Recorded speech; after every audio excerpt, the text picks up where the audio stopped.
నమస్తే DTV news కి స్వాగతం 2024-25 వానాకాలం ఖరీఫ్ సిఎంఆర్ ఇక 6 లక్షలను త్వరితగతిన పూర్తి చేయాలని జిల్లా అదనపు కలెక్టర్ రెవెన్యూ రోహిత్ సింగ్ మిల్లర్లకు సూచించారు.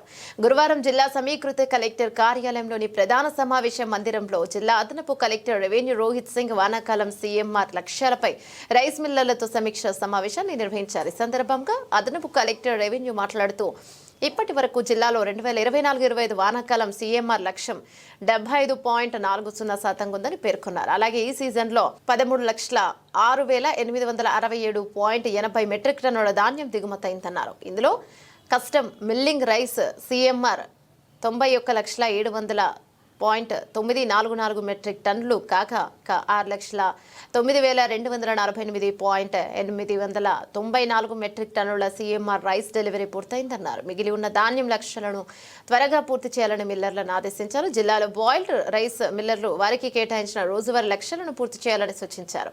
ఈ సిఎంఆర్ లక్ష్యాలపై ఎన్ఆర్ఐ ఎవరైనా మిల్లర్లు అలసత్వం వహిస్తే చట్టపరమైన చర్యలు తీసుకుంటామని హెచ్చరించారు. ధాన్యం బస్తాల అన్లోడింగ్ ప్రక్రియను వేగవంతం చేయాలని తెలిపారు.